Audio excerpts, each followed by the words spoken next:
Good morning, everybody. Today we are going to be talking about proportional and non-proportional relationships. That sounds exciting, doesn't it? Some of this is a review. It might not sound familiar, but it is. We have talked about proportional relationships before, talking about the comparison of two variables. Um, we have to recognize that there's always going to be two. Okay, can't have just one. Otherwise, it's just an equation that we could solve for a specific variable. We can't have three, otherwise there's too much going on. So we've got two variables. The values for the two variables form a ratio. And that ratio is, we had called that the constant of proportionality. I'll come back to that in just a second. And then the last thing to remember is that when we actually graph this, because we've got two variables, right? So we could call one x and one y. When we graph all those points, it ends up being a straight line. Okay, if it's not a straight line, then we know it's not a proportional relationship. Okay, so some questions down at the bottom that you should be able to ask yourself and answer. In a proportional relationship, there are how many variables? Two. The graph of the relationship is what shape? A line. When one variable is zero, what number is the other variable? It's going to be zero as well. We're going to talk about that, but that's how those values form the ratio. Okay, before we go on for the rest of this, I would like you to pause the video and make sure you've got your textbook with you. And we are on lesson 88. And go in your textbook to lesson 88 because we're going to look at some of the examples in there starting on page 586. So if you need to pause and get that ready and then continue on. All right, once you got your textbook with you, a few other things I wanted to go through. So we said that in a proportional relationship, that there's a ratio that's formed. We could also say that the equation can be shown in this manner. K is your constant of variation, but then what you're really doing is you're comparing y to x. So if you have a proportional relationship, you should always be able to write it in this format, y equals k equals x. Which means if k ends up being, let's say your constant is 5. If you have an x value of 1, you're going to take that x value and multiply it by 5 to get your y value of 5. If your x value is 2, you're going to multiply it by 5 to get a y value of 10. If your x value is 3, you're going to multiply it by 5 to get a y value of 15, right? So as x changes by 1, y changes by whatever that factor is. And that example I gave you was 5. But they can always fit this format, y equals k times x.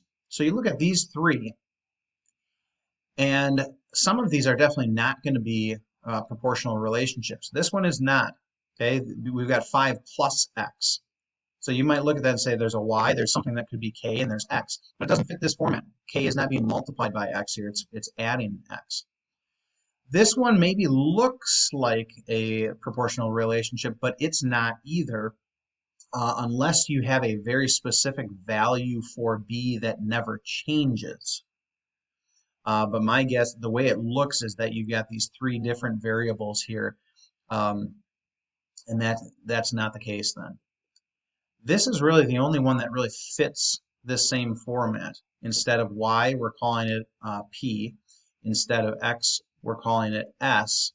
And then you have a constant so that you know that what s is being multiplied is always going to be 4. So this one in the middle is the only one that I would say would fit this form for a relationship, and you'd see a straight line as you do that, as you try to graph it. Okay, the equation y equals kx could be changed around, so you could just take both sides of that equation and divide by x.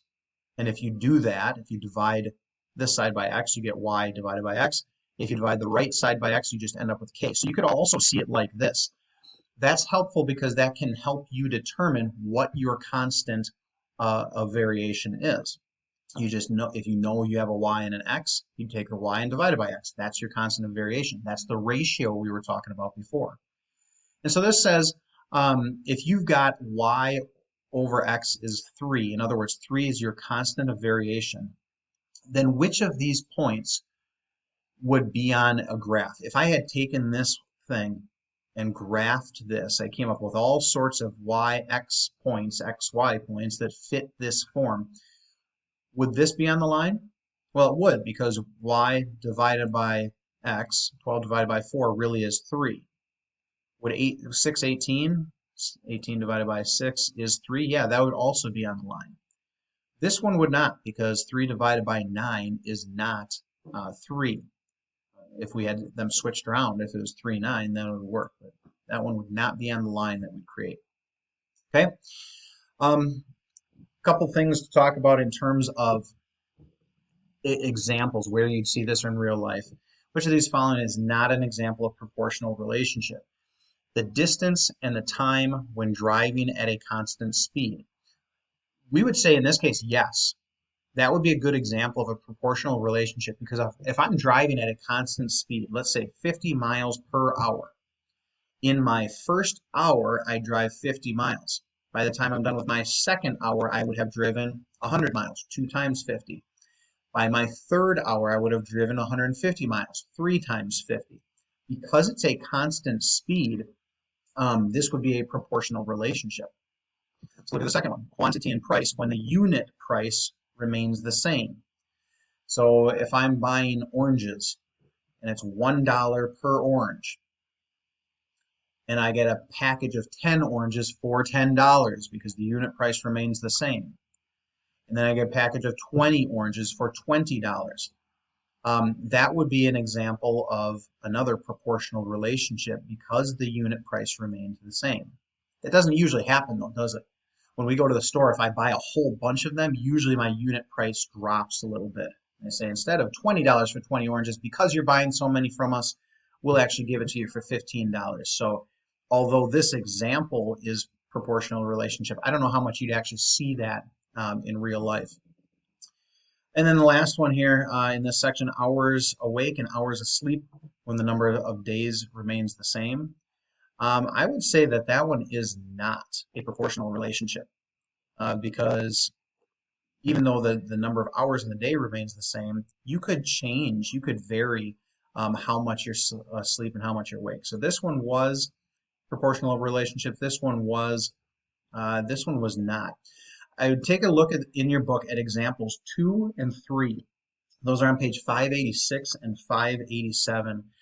Those would be good examples, kind of like this, to show you maybe more detailed some real examples of proportional relationships. After you do that, then take a look at this. Which of these graphs show a proportional relationship? And remember, we said right at the beginning, it's got to be a straight line. Okay, so this one's out. There's no way that can be a proportional relationship. You might look at both of these and say, hey, they're both proportional relationships because they're both straight lines. But this one's actually not. And the reason is because when we have a value of 0 with one variable, the other variable also has to have a value of 0. Okay, and because it doesn't go through 0, 0 on this graph, this must not be a proportional relationship as well. The only one that is this first one. And again, I'd say turn back in your textbook to page 586. Example 1 gives you another chance to take a look at what those look like when we actually graph out the different coordinates in a proportional relationship. And then finally, this last one. And this goes with example 4 in your book. So again, you can keep comparing. Which example is an example of a proportional relationship? Well, we said that it had to fit this form. Y equals the constant of variation times x. And we could remember, we could rearrange that. So if we want to divide both sides by x or divide both sides by k, it would work. But looking at these three, I only see one that seems like proportional relationship. And I believe it's this first one. I have a variable equals a constant times a variable. And if I were to graph that, it would go through 0, 0. It would be a straight line and continue up at a constant rate of 30. This one does not work. It does not fit this form, and neither does this one. Okay? If we have questions on proportional relationships, we can talk about that when I get back into the classroom. God's blessings on your day.